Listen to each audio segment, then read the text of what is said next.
Hello, everyone. I'm Kevin Schultz, co-chair of Foley Sports and Entertainment Group, and welcome to the fourth installment in our series, The Comeback, Sports in a Worldwide Pandemic.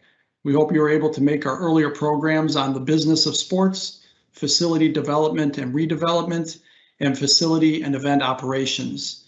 Today's program is on impacts on brand and asset valuation. And we're excited about this one. We have a powerhouse lineup of speakers for today's program, and Gary Bettman, Fred Ridley, and Angela Ruggiero. So it figures to be another great discussion. So with that, I'll hand it over to my co-chair, John Israel, to get the program going. John?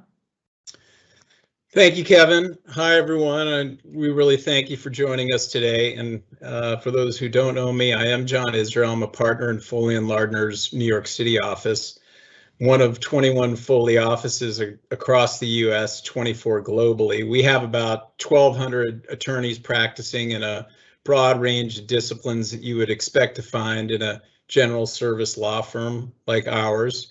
As Kevin said, I co-chair with him the Foley & Lardner Sports and Entertainment Group. It's a multidisciplinary team of attorneys with deep and broad experience in the sports and entertainment industry.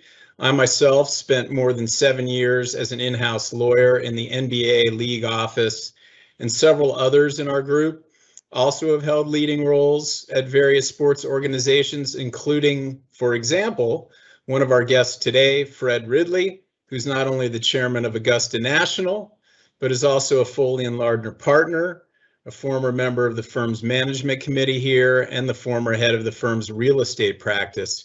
And given this sort of experience we have, we like to say that as outside lawyers, our group here brings a unique insider's perspective to the work we do for our clients in this space.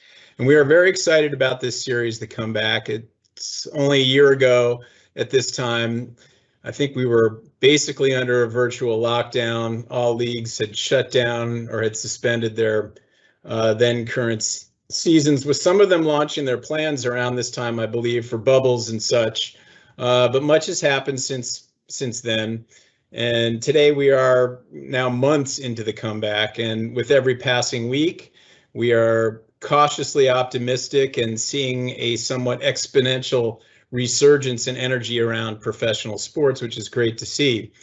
And hand in hand with the rush of returning fans to stadiums and arenas, our last two programs, as Kevin mentioned, focused on facility development and operations. And both of those programs were recorded, and you can find those at foley.com if you're interested in taking those in. But the Foley Sports and Entertainment Group, we've been watching the reopening developments very closely. And last month, we published our nationwide COVID regulation tracker, a roadmap to restart for sports and entertainment venues in the U.S. This is a large compendium of COVID-related rules and regulations that have impacted the reopening and operation of stadiums and arenas across the country. And it provides state, city, and team-specific information on venue capacity limits, ticketing policies, vaccination and testing requirements, and other safety and mitigation measures, and includes direct links to state regulations and the rules established by the local teams. So since we last met in early May, the CDC issued new guidance on masks and vaccines, which in turn triggered seriously fast-moving developments, including changes in protocols and increases to stadium and arena capacity limits. And as a consequence, we've been updating that tracker pretty frequently. You can find the tracker at foley.com, and I think we're going to put up a link here so you can all access it and take a look, and we hope you will. So having zeroed in previously on stadiums and arenas, today we're going to pull the lens back a bit, going to assess the overall market for sports, specifically in relation to brand and asset valuation, which is a matter important both to sports organizations and properties and the commercial entities that want to be associated with them. And last year has no doubt been tough. We have seen and watched teams and leagues fight tooth and nail to maintain their status and standing in the public eye, with fans, consumers, and sponsors alike. In the face of COVID, there's no doubt they have worked extremely hard and have taken every opportunity to keep their sport and brands active and relevant. And today with our guest, Fred, and Commissioner Bettman, we get an inside look into the world of hockey and golf, two very different properties that face very different challenges with COVID, but both doing whatever they could to keep things going in 2020, whether it was the NHL bubble in Canada or the Fall Masters Championship. And then, they turned around and did it all again in early 2021, with fans ever increasing. And I got to say, every time I look at the NHL's 2021 condensed schedule, it's incredible to me how the league and teams have pulled this off. And having worked in the NBA league office, I know the efforts had to be monumental to make the bubble work last season and then bring this season together too. But now we look forward and we seem to see a lot of daylight and opportunity, but have things changed? And have things changed in how sports properties will promote and enhance their brands and engage with consumers, sponsors, and fans? And we know that our guest, Angela Ruggiero, and her Sports Innovation Lab have been actively taking a hard look at these issues. And we want to know where things are headed and how COVID might shape the future for these businesses and how they market themselves. And it's now just over 100 years since the Spanish flu pandemic. Are we on the cusp of another post-pandemic roaring 20s where sports businesses will more than prosper, as our friend Rick Horrow often speculates? If that's true, what should sports properties be doing to capitalize on the opportunities in front of them? I'm not sure what the answers are, but I am certainly interested in hearing from our trio of distinguished guests and getting their takes on the subject. And so for that, I'm pleased to turn the program over to the aforementioned Rick Horrow, sports media personality, author of many, many books, and a trusted advisor to the Foley Sports and Entertainment Group. So Rick, over to you.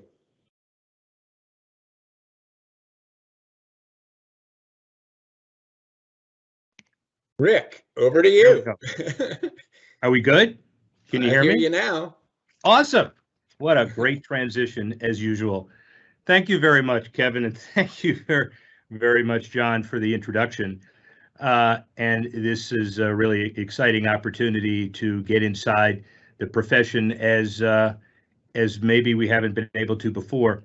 You're right. It's been 448 days since Rudy Gobert, who in many ways is the poster child of the pandemic, when he tested positive with the Utah Jazz in Oklahoma City and began effectively the day that sports stood still, and $16 trillion in overall U.S. economic losses later, say some, and 35% of the $1.3 trillion business of sports was lost, but lost to be recovered, hence the comeback series. We began on March 10, Comeback Leadership in a Worldwide Pandemic. And at that point, we predicted three positives. Number one, creativity born out of necessity. Number two, best practices born out of natural selection. And number three, an unprecedented sharing and cooperation born out of the theme that, quote, we're all in this together. And in this spirit, Foley has put together a cross-disciplinary approach of owners, doctors, athletes, sponsors, media executives, and all of those whose opinions we value. The topics focus on facility reopening, real estate, college sports, tourism, hospitality, broadcast rights, media, today, asset and brand valuation, and we will continue this for as long as we are able to continue this on a monthly basis, the second Wednesday of every month. In this spirit, and context, the history can be our guide. As John referred, 18 and 19, that's 19, 18 and 19, can be credited with the remarkable attendance records quickly established in baseball and boxing, the building of new venues as gathering, People even talked about, as we know, infrastructure in the context of Yankee Stadium public assistance to get the communities back on their feet, but the whole idea of sports keying to the resurgence. And in fact, as we talked about, the golden age of sports couldn't be far behind. Well, maybe this is the golden age. Just quickly, from an NFL perspective, Fitch has designated AAA and A+ ratings, and the salary cap going up to about $208 million in 2022, notwithstanding the significant losses last year. Baseball passes its 10 millionth fan number in April. Facilities, though hockey driven, they're multi-purpose facilities, as Peter Luco talked about last time, the $1 billion facility in Seattle for the Kraken, and the $1.5 billion facility for the Islanders, which is a cool facility, though pretty warm today. And the whole idea of infrastructure, really important as we talk about that. Athletes coming back. Forbes pegged Conor McGregor's annual income at $180 million. Messi at 130, Ronaldo at 120, Dak Prescott at 104, obviously to carry over his contract. LeBron at about 100 million. The gaming industry, Pennsylvania just applied $125 million to the state general fund because of their gaming revenues and everybody posting worldwide handle in an area that 5 years ago nobody would want to talk about. Esports, according to Newzoo, nearly 500 million fans by the end of this year. And a company called Statista says that online gambling market valued at nearly $93 billion in just 2 years from now. Media and streaming, you look at Apollo buying Yahoo Sports and Virgin Media for $5 billion, and Amazon buying the MGM for nearly $9 billion. And on the individual level, Ronaldo passes 500 million followers on Twitter, Instagram, and Facebook for the first time. The National Corn Growers Association sponsors the Field of Dreams game on August 12 in Dyersville, Iowa. Now we know every sponsor is coming back. And maybe the biggest issue of the summer, Monster Jam announces its comeback to full capacity on July 17 at MetLife Stadium in the Meadowlands. So we're truly back as a sports world and sports institution. You look at some of the numbers, notwithstanding all of this, and you realize that asset valuation and brand valuation really important. Sportico pegs Man U at about 4.6 billion, Liverpool 4.1, Man City at 4, just internationally. And domestically, Forbes has the Cowboys at 5.7 billion, the Yankees at about 5.2, and the Knicks at 5. Those numbers are inexact, but the trend can be undeniable.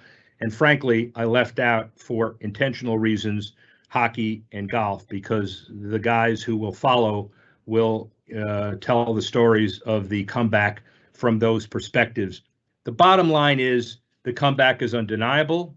It is continuing with significant momentum, and we are happy and honored to bring you a lot of dimensions of the comeback today and in the future. One quick question for you guys before we turn it over to Gary and Fred and Angela. John and Kevin, the tracker is it's really important. And when we talked about it last month, the idea of tracking every regulation of every local federal, state jurisdiction as it opens and survives and thrives in the industry, it's kind of interesting because you knew it would be significant work, but we're redoing it every day, basically, right? And the numbers and the evolution is probably more significant than you even thought in terms of where the restrictions are today and how they're being eased. Yeah, look, I always knew that it would be an ongoing project. I didn't anticipate how rapidly things would unfold. Look, a couple months ago we had, nobody at certain arenas for indoor events. And, in the last month or so, we've just, it's really been a mad rush to increase capacity with vaccinations, taking the lead in terms of creating opportunity to get more people into stadiums and arenas, balancing that against social distancing, rules that also limit capacity, even with, vaccinated folks there. So would some of those mitigation measures need to drop away? And so we've seen over the last month that some of that has come into play. And everybody's pushing to 100% as quickly as they can. So yeah, as I say, we now have a table in the tracker that's basically tracking the tracker, reflecting how many times and what states and jurisdictions have been updated. And I guess the only thing I'd say is that, as vaccinations really become central to part of capacity increases, we're seeing, a little bit of political push and pull over, verification, whether state regulations will allow for that. And there are some states moving in the direction of not allowing such information to be sought. So we'll see where it all goes. But look, in sum, you can say incredibly rapid pace of change, all towards 100% capacity, which has just been fantastic to see from a sports fan's perspective and a business standpoint. Obviously, the revenues have long needed. John, Kevin, thank you for your input. Bob Dupay will be on at the end of this to give us his significant, unique, and undisputed analysis and perspective that only Bob Dupay will give. So thank you guys, and let's get on with the meat of the show. Gary Bettman, the longest tenured commissioner in North American pro sport, having served the National Hockey League since February 1, 1993. He's been at the league's helm for more total regular season and playoff games played than all his NHL predecessors combined, and has guided the world's top professional hockey league through an era of unprecedented growth on and off the ice. The commissioner has brought the NHL to a broader audience than any time in league history. Unprecedented economic stability, multi-billion-dollar national broadcast rights, and then he did it again, and the international opportunities, as well as now maneuvering through a COVID epidemic nimbly like none other. And I'm honored to call him a friend. Hey, how are you? Good to be with you as always, Rick. I'm fine. Thank you. Yeah, well, we're good. But I just quickly, before we start the questions, I know you just returned from a non-air conditioned tour of the new UBS facility that is opening in Belmont on Long Island in October. How's it look? It looks spectacular. It was only 95 degrees and the air conditioning wasn't on yet, but it was certainly worth it. What we've seen over the last 2 or 3 decades is when new facilities are being built, people are going to school on what the then current state of the art is, and they're looking to take it up to the next level. And you're seeing it at the UBS Arena on Long Island. You're going to see it at the Climate Pledge Arena in Seattle.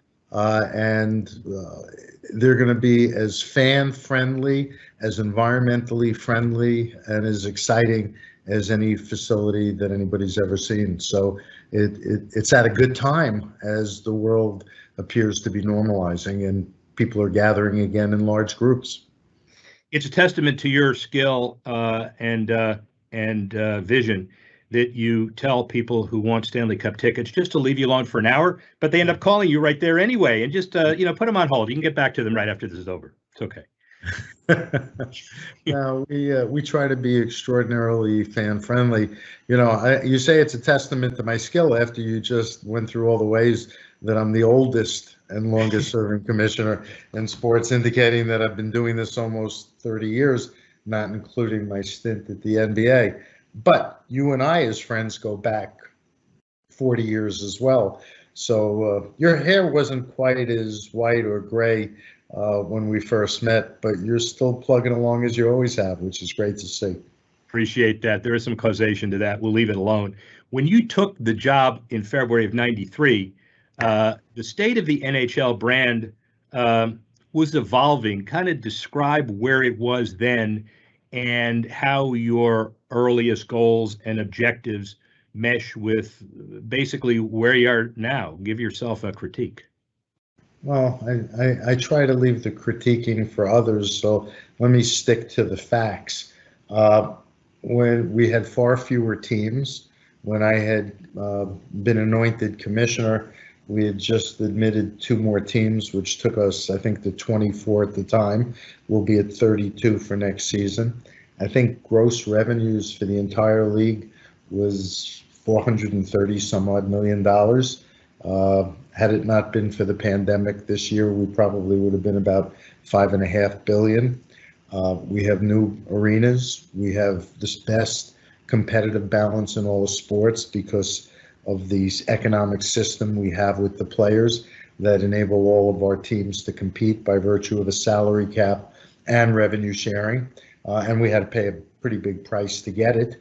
But at the end of the day, we're bigger, stronger, have more fans, are more widely followed, have more distribution of our games on every platform than we ever have before. And we find ourselves having navigated, like everybody else, a very difficult year and a quarter. But we think we're coming out of it on the other side as strong as we've ever been. All of our franchises are healthy and stable.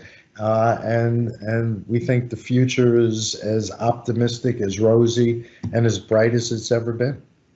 Interesting kind of bookending.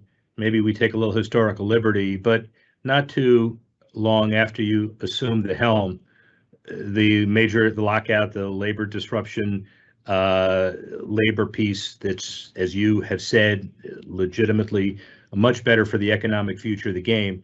But there were a whole group of people rowing in one direction, then players and the union rowing in the other direction. And the other bookend was, I guess, just coming out of COVID, where at the end of the day, you have to cooperate to survive. Maybe compare and contrast the two processes and where you found yourself. Well, actually, if we're going to do a little bit of historical perspective, there have been 2 times that the Stanley Cup hasn't been awarded in its 130-ish year history, being the most storied trophy in all sports. One was the 2004-2005 season, when we had a shutdown because of the labor dispute that ultimately led to the system we have. And the other, interesting enough, was 1919, during the Spanish flu pandemic. And that was in the second wave, actually, because the pandemic started in 1918, but it was in 1919 that it came roaring back, and we didn't have the Stanley Cup final. What we have learned in the last 15 months, and I knew from our experience, because we'd had more than one work stoppage, unfortunately, is you need to have full league unity if you're going to try and accomplish any important objective. As commissioner, I need support of my owners, which I get regularly, and they're terrific as a group. I would put them up against the ownership of any league anywhere in the world. You have to understand your game and the business of your game. You have to understand prevailing conditions. You have to understand your options, and you must be agile and flexible enough to execute on whatever is called for. So if we move that to what we've all been through with COVID, our number one priority was the health and safety of our players, the health and safety of our supporting personnel, and the health and safety of the communities in which we play. And everything that we did in a very uncertain time, because, you know, I went to the School of Industrial and Labor Relations at Cornell, social sciences. I wanted to be as far away from the physical sciences and medicine as any human being could be. And I spent the last year getting an education in medicine and science. But that was what was called for and essential. And we understood that it was important to preserve as much cash as possible. And we did a variety of things with the players and the Players Association to do that, to work with our business partners, and most importantly, to stay connected to our fans. And when we weren't playing and we took the pause, we were using every media platform available to create content to keep people connected so that they could see what our players were doing. We were using historical games. We were using social media and digital platforms. We were creating special shows, all of which was to keep people engaged and give them a sense of distraction in a time when there was no normalcy. We had to, in the midst of all this, figure out how to complete the 1920 season, which was a Herculean effort, which required the complete cooperation of our players and our Players Association, which we got, and governmental entities, particularly in Canada at the federal and provincial level, so that we could set up bubbles in Toronto and Edmonton. We executed an extension to our collective bargaining agreement. We borrowed lots and lots of money from institutions to make sure that our clubs had plenty of cash. And we did what we needed to do in terms of a competitive framework to complete the season and play the playoffs, even though it was without fans. We then, having accomplished that, you know, it's funny, when I came out of the bubble from Edmonton, having presented the cup, I had this notion for the 5-hour plane flight that, okay, I could take a few days or weeks off and then get ready for next season. And as soon as I hit the ground, it was, I was delusional. We had to start planning for the next season, a season where, in retrospect, we weren't allowed to cross the Canadian border. We had to realign. We had to use a modified schedule. And these were, and at the same time, in the midst of all this, negotiate new U.S. media contracts. And what we found was essential was, A, you had to have the cooperation of all your constituent groups, particularly the players and the Players Association, but the clubs had to cooperate.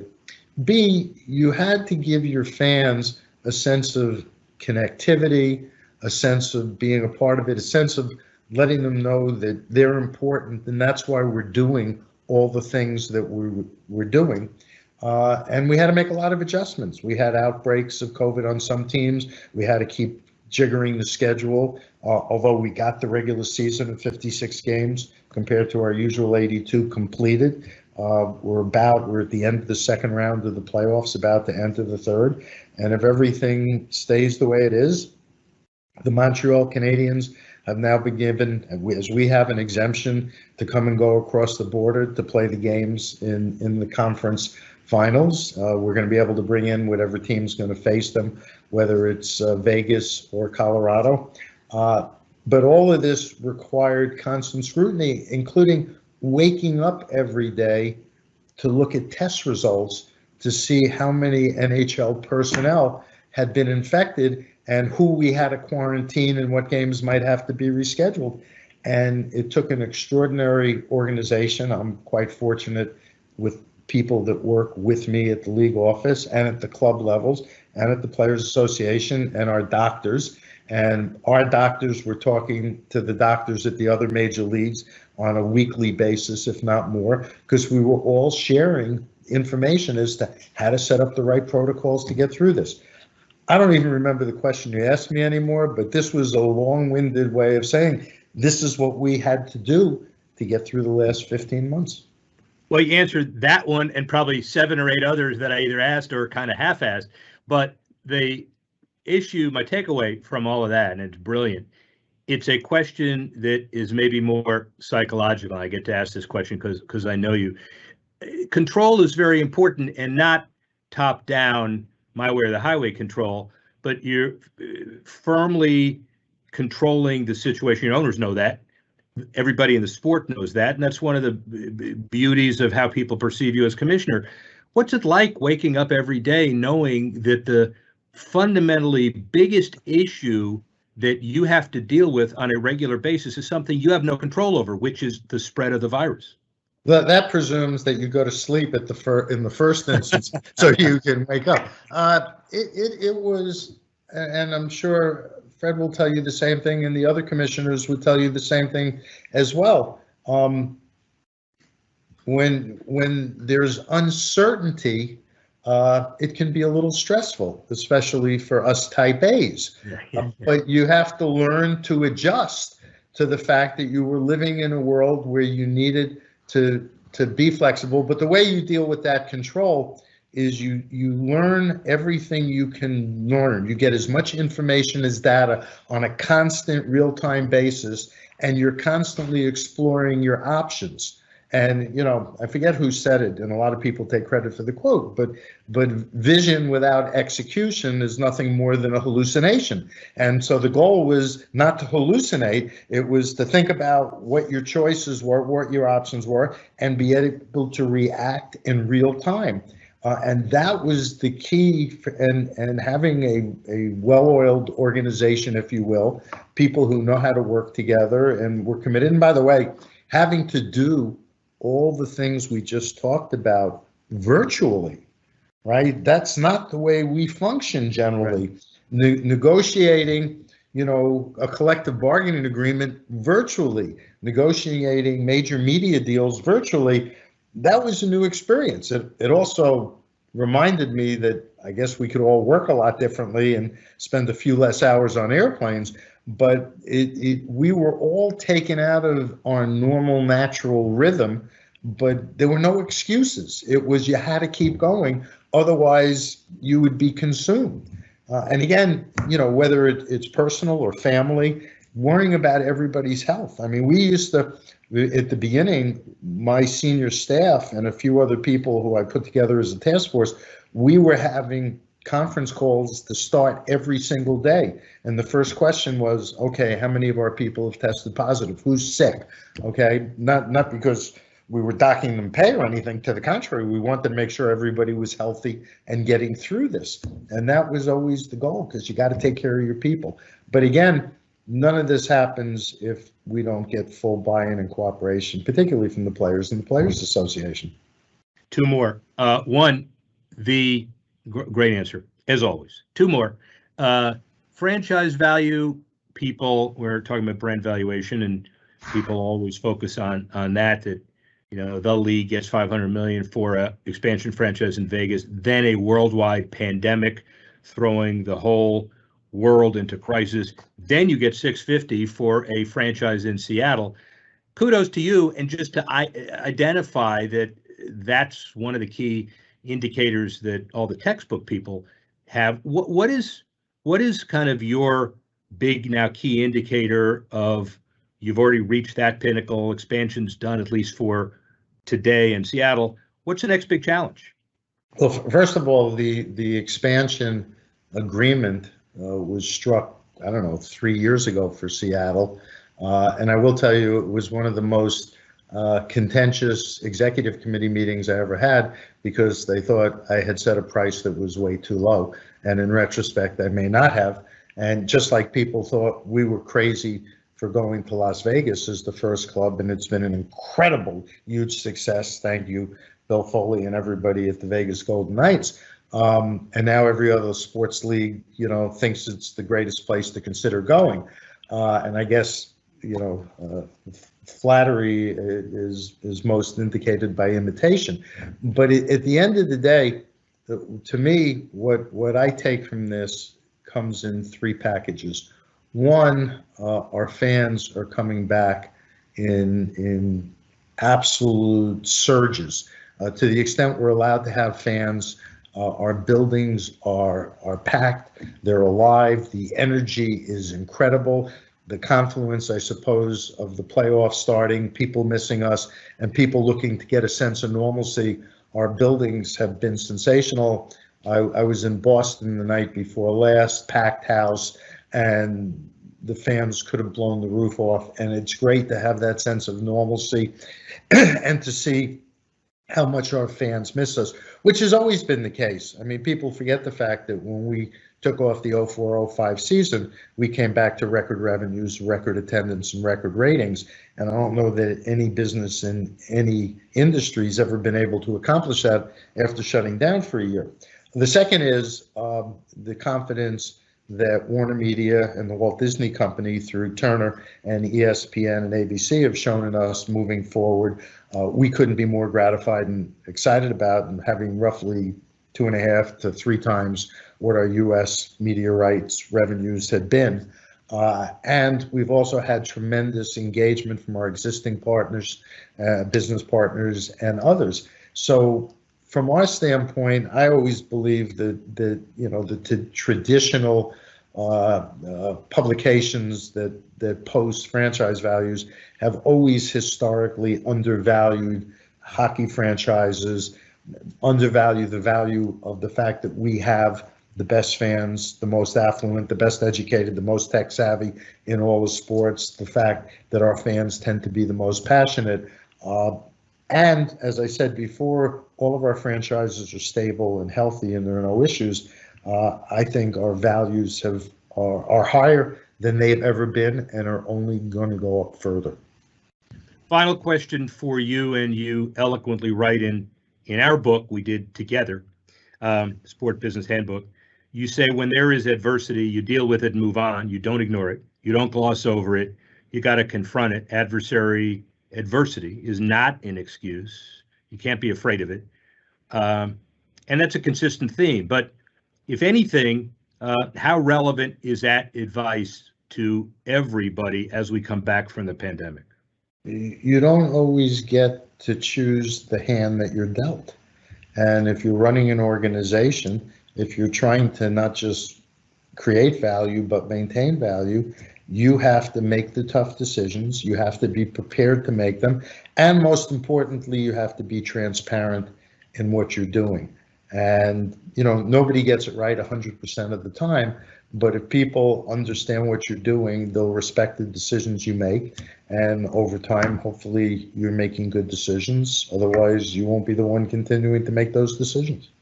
Which you have in, I don't know if I mentioned, but you are the longest standing, oldest commissioner. That's where you started. I just celebrated my 69th birthday. I don't need that. No, you don't need that, which is why let's edit that out, ladies and gentlemen. Commissioner, thank you very much. Really appreciate it. And see you in the next 2 weeks somewhere, either Florida or Colorado or Montreal or Boston or Long Island. Thank you. Sounds wonderful. Great to be with you. Thank you for having me. Thank you, Gary, again. Fred Ridley, chairman of Augusta National, partner at Foley and Lardner, Florida Law School. He won the U.S. Amateur in 1975, because you got to be positive about this. He missed the cut at the Masters for 3 consecutive years, 1976, 77, and 78. But somebody who learns from his experiences and says, I've got some interesting on-course issues. Let me see what I can do off-course. So in 2017, he takes the chairmanship of Augusta National. From his Foley and Lardner partnership perspective, he was the national chair of the real estate practice, a member of the hospitality and leisure practice, former co-chair of the sports industry team as well as sports, and a member of the transactions practice, and is also a former member of the firm's management committee. His practice is focused on the areas of commercial and planned development, recreational, amenity, and resort development, and other major development opportunities. Over 25 years of representing developers in all aspects of these projects, financing, permitting, negotiation, development, dealing with governmental entities, and basically everything under the sun relative to building and implementing large-scale recreational resort developments and amenities. Hi, Fred.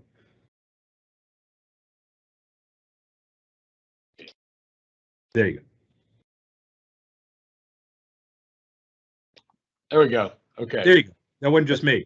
We always about 10 minutes on how to unmute your mic before the webinar, but it's great. It's great to be here. I appreciate that nice introduction. Usually, people point out that I was the last U.S. amateur champion not to turn professional, which I've always taken as very much a compliment. But you had to get into the details of my performance at the Masters tournament. But I think that probably just reiterated my decision not to turn professional and pursue other opportunities, and it's worked out okay.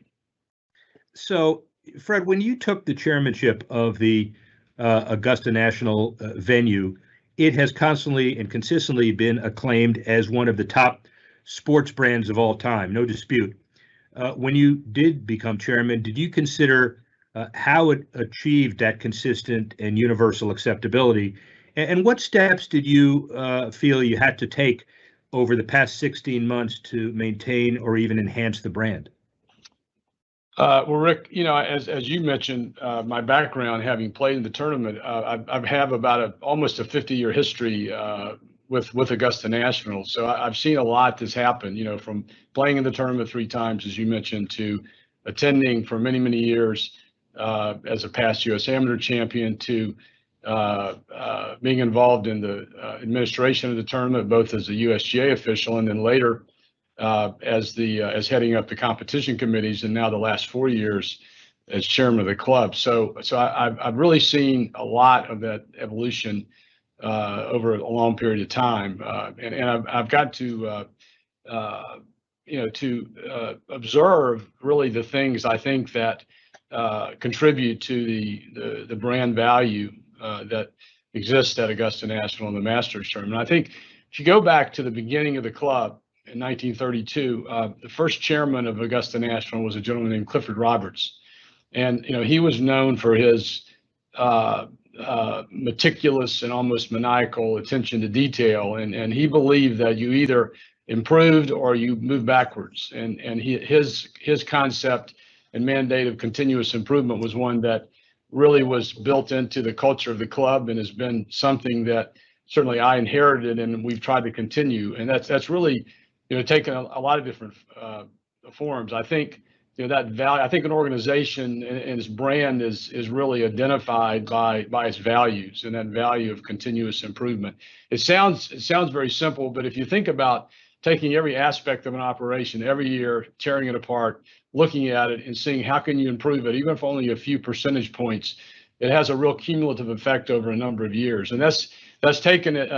That's been shown and for us in a number of areas. We certainly have continued to build new facilities. In the last 10 years, we have constructed over 250,000 square feet of new facilities at Augusta National, all related to the Masters tournament, starting with our Berkman's Place hospitality venue, and then later a new press building at the end of the Masters practice facility, practice range. And then just last year, we opened what we're calling our new content center, which is where our broadcast partners, CBS and ESPN, are now housed. And next year, our international broadcasters, as well as our digital team, will move into that building.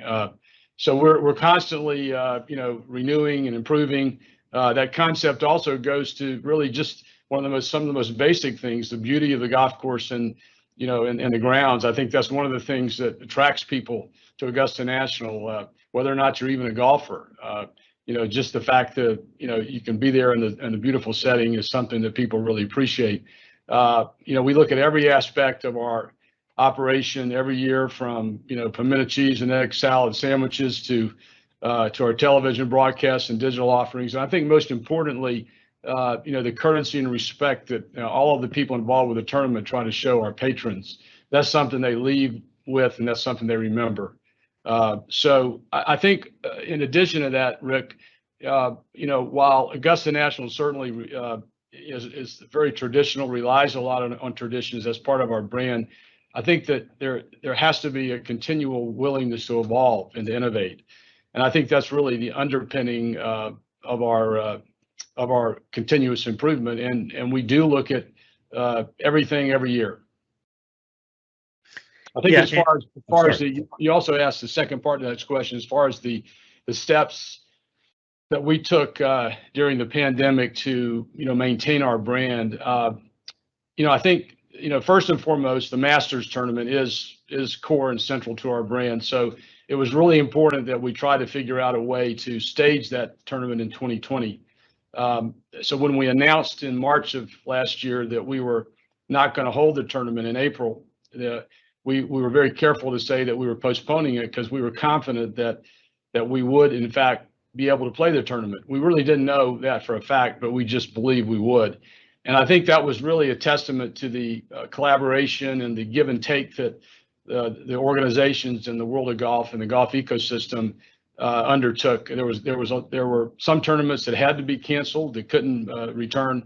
There was a lot of shifting around of dates, and we ended up with a date in November.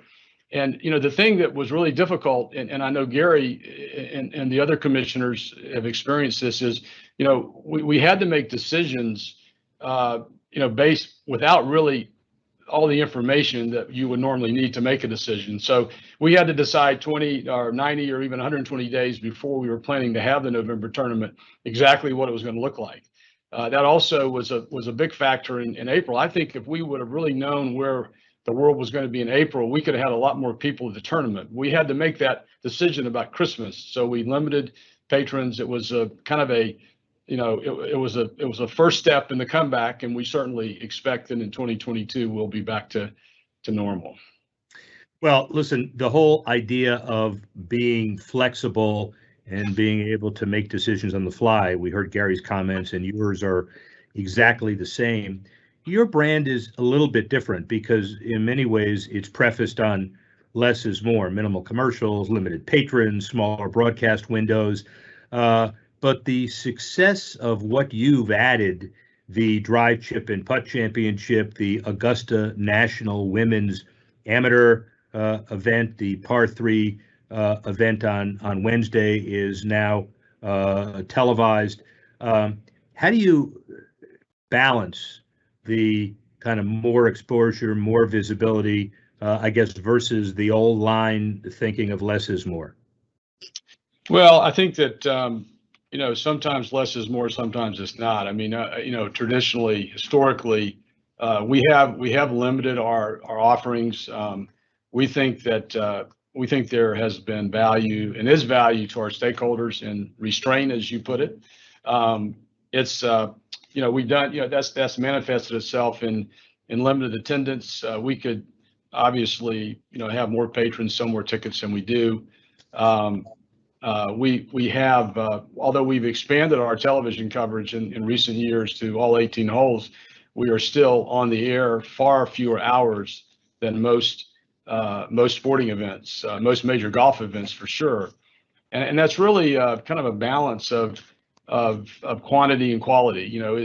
We've felt that it's very difficult to have many hours of continuous television coverage and maintain that quality. As you know, we have fewer minutes of commercials than just about any other sporting event. That's something that certainly our viewers appreciate. And so, we have been somewhat restrained in our offering, but I think as it relates to some of the initiatives that you've described, those are really examples of our efforts to grow interest in the sport. And in the case of the Augusta National Women's Amateur, that was a situation where we felt that women's golf was underserved. I mean, the fact is, women make up about half of the population, and it's a great opportunity for growth in the game. And we felt that an amateur event was the most logical thing for us to do, given the constraints we had with regard to schedule and putting on the Masters tournament and time of year. So we hope that, and we think that this event has really shined a bright light on the best women amateur golfers in the world and will inspire other young women to take up the game. And we think that's working. Yeah, and it obviously is from a number of different perspectives. What also is working is your philanthropic approach and your philanthropic intensity. The commitment to Payne College, located in Augusta, a historically HSBU, historically Black college, in the honoring of Lee Elder, the vaccine distribution center that you were involved in, the increased charitable contributions and events. How important is this to your overall brand culture, understanding that usually a lot of commissioners will ask corporations to pay their fair share of a lot of the philanthropic effort? You don't have a whole lot of corporate sponsors. Again, the less is more idea. How do you manage that, satisfy your philanthropic goals as well, and continue to build your brand? Well, Rick, that really goes back to a core value. And a couple of years ago, we had a real bottoms-up initiative inside the organization to take a look at our mission statement, take a look at our core values, and not with the idea that there needed to be any major changes, but just to make sure that they were sort of relevant in the 21st century. And so we sort of restated, if you will, those values. And one of them has always been commitment to community. The Masters has been conducted for, I think, 85 years now, and the community of Augusta has been very supportive to us, and we have been supportive to the community through the years. I think that has been particularly highlighted in the last year with what's happened in the country with regard to social unrest. And you know, my thought was, when a lot of this happened last year, you know, there were a lot of people who thought that we should join other organizations in making statements or proclamations, and I really felt that action was the most important thing we could do. And so we came up with an idea with regard to a community just about a mile from our front door, and it's referred to, where there are actually two side-by-side communities called Harrisburg and Laney Walker. Harrisburg was a middle-class, mostly white, middle-class community back when there were a lot of textile mills in Augusta, and next door was a upper middle-class, primarily African-American community called Laney Walker. Laney Walker was virtually destroyed in the riots of the 1970s, and so the entire area, as the textile mills closed, the entire area really had gone downhill. And we felt that there was an effort for us to show our commitment to the community, to respond to some of the issues that have been raised in the country by trying to do our part to uplift the people there and to really make a difference. And you mentioned a minute ago about sponsors and sort of laying off those obligations on sponsors. Well, in our case, we did it together. And we announced at the Masters this year that we, along with AT&T, IBM, and Bank of America, committed $10 million to seed a couple of projects in these two areas, one a Boys and Girls Club and one a community center. So we just think this is the beginning. That's a partnership as well with Augusta University, and we hope that's the beginning of something that's going to be really transformational, in general, transformational for this community. Well, all right, finally, so as a partner in Foley at Foley & Lardner, crossing many disciplines, and as chairman of Augusta National, what advice, Fred, would you give to those who want to preserve their asset value and build valuation as the post-coronavirus comeback intensifies? Well, I think Rick, you know, the same factors that helped our organization and others get through the pandemic are really the same factors that are going to help us, you know, with the post-coronavirus comeback, and that is what I call resilience, and that was a watchword in our organization, you know, and I think in a lot of organizations.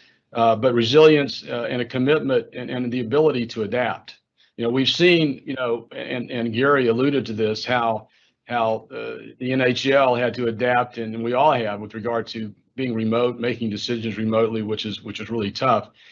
Technology certainly has played a big part in that and has aided in that.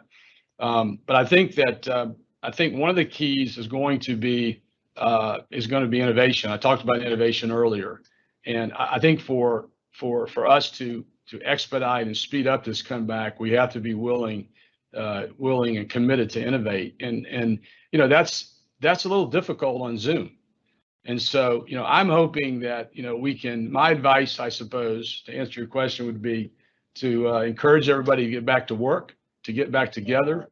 Collaboration is the key to innovation. And we collaborate, you know, best when we're together. So I hope that's where we're headed. I think we'll end up in somewhat of a hybrid, but I'm really a big believer in being together and working together. Your mouth to God's ears. Finally, we do have a question. Myrtle from Cincinnati asks, "Are you going to keep the prices of the pimento cheese sandwiches the same?" No, we can't even ask that kind of question, right? You're not going to allow me to ask it.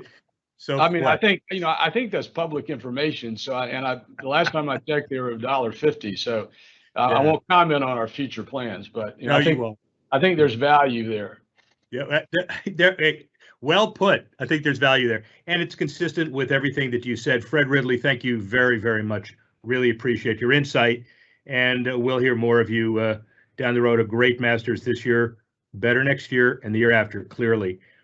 So thank you, Fred. And listen, I hope people aren't mad because we're going over today, and that's our prerogative, because how often do you have Gary Bettman, Fred Ridley, and Angela Ruggiero back to back to back in an event? So if anybody feels like they're not getting their money's worth, get the heck off the line, because we've saved the best for last. Angela, Hockey Hall of Famer, 1998 Olympic gold medalist. She challenges sports leaders not to lose the human essence of the sporting experience as technology continues to profoundly influence the industry. She's a leading figure in global sport, having served as an elite athlete, educator, administrator, innovator, advisor, board member, and investor, co-founder and CEO of Sport Innovation Lab, which she'll tell us about, the global leader in sport innovation intelligence, helping clients make sense of a complicated sports tech market. She, by the way, also is a member of the 2015 Hockey Hall of Fame class and a four-time Olympian in ice hockey, winning a gold medal in 98, silvers in 02 and 10, a bronze in 06, a member of the International Olympic Committee and chair of the IOC Athletes Commission that currently serves on the IOC Digital Technology Commission and Ethics Commission. She's a graduate of the Harvard Business School and Harvard College and the University of Minnesota with a master's in education. Angela, I decided, because we're outnumbered, to wear a Harvard tie for you today. So I hope you appreciate the opportunity, at least to get on the same bus with all of these people who take whatever they could for their education. We have less to go because we're higher up in the food chain. How does that sound? I just like the color crimson, so it looks good on you. Yeah, well put. Really appreciate it. Angela, thanks very much for all of this. Let's talk first, though, and then we'll get to the Innovation Labs, about women's sports. From your perspective as a member of the IOC and chair of the Athletes Commission, can we view women's sports as closing the gap from their male counterparts in sponsorship, revenue, television, and the like, or is the gap getting bigger? Yeah, thanks for having me on. Certainly, the gap still exists. No one would argue that, but it's going to be shut soon. I think it's going to take a bit of time. Most male sports leagues have been around, 100 years, and women's sports has only really shown up in the last 20, 30 years in a meaningful way. And certainly here in North America with Title IX has brought enormous changes. But I liken women's sports to startups. They're here, but their growth is exponential. The market is finally caught up. The society in some ways is demanding it, and technology is enabling it. So I'm super bullish on women's sports. Men's sports are more traditional, more like growth equity. They're going to continue to grow. Long-term deals, as you know, are out there, and certainly a lot of opportunity on the men's side. But on the women's side, I'm, biased, but also have used a lot of the assets we have at Sports Innovation Lab to look at that market specifically. And I'm very bullish on the women's market. I think everyone's trying to figure it out, but everyone can feel that it's the timing is right upon us. Well, we'll get down to specifics in a minute, obviously, with the Innovation Labs too. But from the women's sports community perspective, and again, broadly defined, as far as building the brand value and asset valuation as an attempt to grow each respective sport, who's doing the best job and who's not? On the women's side? Yes. Yeah, so it's interesting because I don't think, all the research we're doing, we're going to say you shouldn't lift and shift the men's model. The new age consumer, the fluid fan is what we call them, is demanding a new way to touch and engage with sports. So men's sports is trying to innovate in some ways around the edges with the rights that they have. There's a lot of long-term deals in place. Women's has a clean slate. So some leagues, i.e. WNBA, do have some restrictions because they're tied to the NBA and how they go about their business. Other leagues like the NWSL here in the US, the soccer league, have less restrictions. Lisa Baird, wonderful commissioner over there, can do more interesting deals. So if you look globally, you're seeing a lot of interest in private equity in the federations, which include men's and women's. And I sit on the board of World Rugby as an example. We're entertaining private equity because we see opportunities with not just the men, but also the women on a global scale. So who's doing it great? It depends on the restrictions, but I'm obviously very bullish and proud of what the WNBA has been able to do. And the NWSL, I would say, are the two that I'd call out that are relatively new, but moving in a really positive way. The new organizations seem to always move quicker and in the most positive way. The Sports Innovation Lab, your baby, has been a global leader. Tell us how you and your partners created the organization and built it into what it is today. We knew you were blessed with amazing intelligence, athletic superiority, and obviously going to that incredible educational laboratory for higher education, Harvard. But tell us what else. Why did you succeed? No, just the whole industry is trying to figure out innovation, technology, the fan of the future. And there wasn't, I was sitting on the board of the International Olympic Committee. I was the chief strategy officer of the LA Olympic bid when we were bidding for those rights. And the question kept coming, and it just came on this conversation. Where is the puck headed, right? I'll use a hockey expression. I recognize there wasn't a single entity that was squarely focused on where the puck was headed. What are fans doing? How are fan behaviors changing more specifically? And how is technology influencing that shift in behavior? And so if you think about it from a consumer behavior lens, no one in the industry, including big consulting firms, we're 100% focused on this. Where is sports headed, and how should the business model and the investments in technology evolve reflective of the fan base? And so I started the company with that in mind, which is, can we be a hyper focus just on the sports market and through the lens of the fan, so that you can move more confident in this ecosystem. And it's just great. I think one thing the pandemic has showed us is more leaders are leaning in, more leaders are open to change. And there's a unique opportunity in time where maybe pre-pandemic, it'd be hard to come up with a new way to reach your fans. And post-pandemic, there's sort of an open slate and an openness to the whole ecosystem to do things differently. So it's good for us in terms of our positioning and what we've been, studying for the last 5 years. But certainly I've noticed a difference in the appetite in the sports community. The lab also recently ranked the top teams globally for their innovative tendencies and technological advances. Walk us through that a little bit, if that's okay. Yeah, so we, have spent a lot of years looking at the market using data. That's a big piece of what we do, not just Angela's opinion or our analyst's opinion. It's really data to look specifically at the market and how technology is moving in, how fans are changing. And our latest report, titled "The Top 25 Most Innovative Teams in the World," we looked at if you could strip away traditional revenue streams, right? Tickets, traditional linear media, traditional sponsorship, and really look at what are the themes that we believe will allow teams, leagues, federations, technologies to move into this future. What are those different behaviors? And so we, in this report, talked about three main buckets. One, revenue diversification.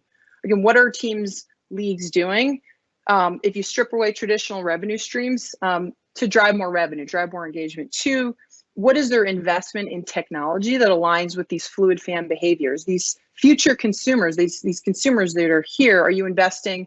It might be a cost center, but it might also be a revenue driver. But are you investing in those technologies that actually allow you to reach those fans in new and different ways? And then three, how are you structured? What's your organizational agility look like? Do you have an innovative team? Are you diverse, right? New ideas. Do you have an incubator or an accelerator, again, access to new ideas, new talent? Do you have a business intelligence unit or team within? So a number of ways that we broke those apart.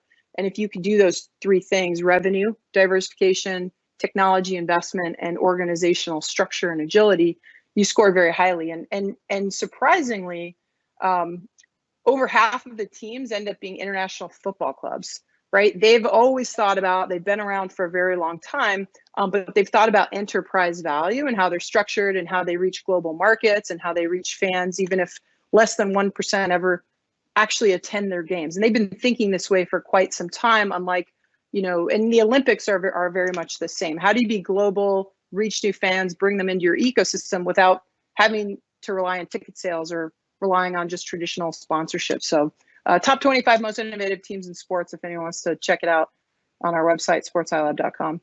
Well, everybody does want to check it out. And I will tell you that the criteria you put together and explained is unlike any other set of criteria. So have you memorized the top 5? Who are they? I've definitely memorized Man City. It's a city football group. They have a portfolio of team, which again allows them to reach different markets. So they're overall high in the scoring, but they also rank very highly on their investment in technology. Real Madrid was number 2.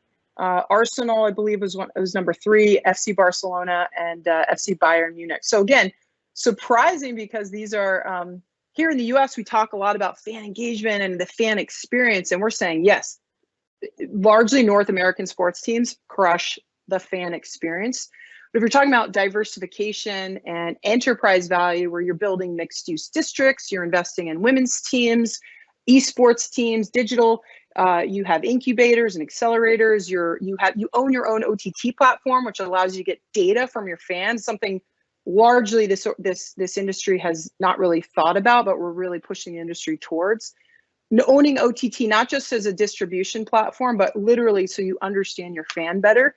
These international soccer clubs have done a tremendous job thinking about that, and they've been around a very long time, but they understand what are the tentacles we can use to be innovative, to drive more revenue, to own the market. So, but a lot of NBA teams, by the way, overall 6 NBA teams made the list. So we also do a decent job on the NBA side. Throw some kudos there, but it is not surprising that the top 5 are mirroring the Sportico or Forbes brands of the top valuations, enterprise value, and not. And you give a very important insight why. You talked about a study or some information coming out in June regarding fans and their engagement as well. You won't blow the release of it to us, but what's coming? Yeah, so if you've been following anything at Sports Innovation Lab, our next big release will be around the Fan Project. And so we asked fans literally to help us study the women's market by giving us their social media data. And by using that data, we believe we're going to unlock a new business model for women's sports, which we believe will be, again, can't tell you the story, but the future of sport. They are some of the most digitally savvy consumers out there. We have data to back it. But the whole goal for me was to not have an opinion around women's sports. An opinion, I mean, everyone's got an opinion. We like to think that, our opinion is always based on data. And so I said, look, everyone's going to expect me to say this because I played hockey and, I'm a woman and, I believe there's a market opportunity. But if we can have the data to support that, it's a totally different story.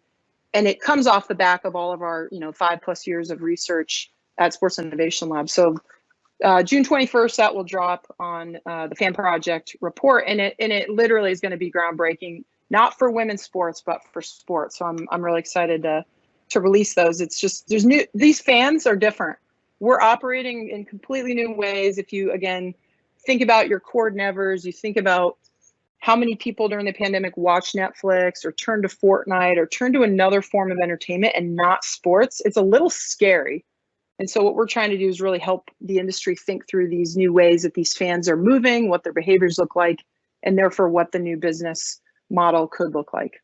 Well, in the context of getting the numbers out, you're really helping women's sports in essence, because the numbers are the numbers, and people that are going to read your study and understand it are realizing what they've got and can capitalize on it. So that's a good thing. The other good thing is that one of the big things you did in your life over the last 3 years, and you may not say so, but I said so, is you contributed to the Sport Business Handbook, my book, and you wrote that, quote, technology may be the solution to keep sport relevant when Netflix and other forms of entertainment are grabbing the attention of the next generation. We talked a little bit about what that means, but you're pretty bullish and consistent about that. Just elaborate on that for a minute. Just that, sports has been very lucky, and that for decades, the diehard fan's going to buy the season ticket. They're going to pass that down from generation to generation. That we're going to sign long-term deals, linear and otherwise, and say, hey, we're doing our job. But these new consumers, these new fans want more, expect more. They want more personalization, and they're getting that with other forms of entertainment. These other entertainment verticals understand the power of data, the power of personalization. And so I'm obsessed with how do we keep our industry relevant. Look, there'll always be sports. I was at the Bruins game 2 nights ago, and I'm like, this is amazing. You bring people together, and it's this community. But increasingly, those communities are going to converge online, digitally, and we haven't figured that out yet. We are losing that game to other forms of entertainment. Again, Netflix, Twitch, co-watching. And so that's the next era, I think, for sports, is to really rethink community is everything. And before we were the only game in town, and now we're not. And so you see the industry waking up, saying, what more can we do to keep those fans in our funnel and broaden, their engagement with us? And that's where technology comes in. Angela Ruggiero, one of the more sophisticated human beings on the planet, and she's entrepreneurial about it. Now, one quick question. Now, remember, when you answer this, you could be wrong in about 7 hours, but will your Bruins win the cup? Oh, God. I'll get in trouble. I mean, we have to win. We have to win tonight. You have to win 2. And I'll just say it's really hard to win 2 games in a row in a Stanley Cup final. So odds are against us right now, but we'll see. Well, Gary Bettman guaranteed that every series will go 7. No, he didn't say that. So, yeah, we couldn't pin him down. Angela, it's a pleasure. Obviously, from your perspective as the Innovation Labs person, as a hockey person, and a good friend, really appreciate it. Thank you very much. Yeah, thanks for having me. Appreciate it. Absolutely. My co-chairman, Bob Dupay. He's been, he ran Major League Baseball for many years, although he continues to deflect that title because he says he did not, but he was president of Major League Baseball, and it's a pretty darn good title as far as running an organization. He also is one of the most visionary human beings and my partner in crime putting this together along with John and Kevin. We didn't rehearse this, but we don't need to. It was a dynamite series of perspectives from 3 really significant industry leaders. What's your perception?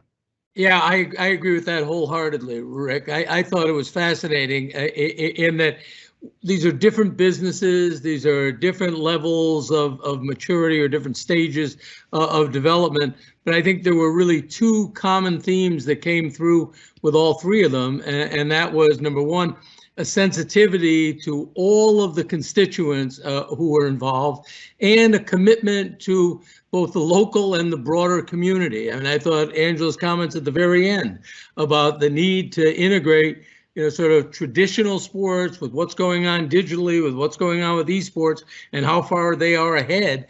I mean, if you look at the trajectory of, for example, sports like boxing and sports like horse racing, and you look at the trajectory of what's happened with the NBA and the NHL. I mean, Commissioner Bettman's done a phenomenal job in terms of the growth of the NHL, and now going back on ESPN and Turner is bound to help, I think, long term. There is going to be the need to keep up and to stay relevant to the next generation of fan, and I think that came through loud and clear with these 3 panel members. So I thought you did a great job as always, and I thought it was a terrific program, and I appreciate the panel members participating and appreciate everybody watching in. Well, I got one more for you, and then we'll say goodbye to our audience. You can intersperse Ruggiero, Bettman, and Ridley and take out their respective sports, and each one could say almost exactly what the other one said about resiliency and flexibility and understanding that you could only control the things you can control and just be over-prepared and be nimble. That's got to be kind of the major buzzword for us and the pandemic, not only as we come back, but also as we focus on our our next panel, which is media oriented, and then we'll have technology oriented, and we'll see a lot of common themes that are going to help everybody as they continue to do business. Right? Yeah, it's a broad. Absolutely, it's a broader perspective. I mean, it is a perspective that reaches beyond self-absorption and even beyond the individual sport that's being talked about, and reaches the broader societal and community goals in addition to the entertainment goals. So again, terrific, just terrific program.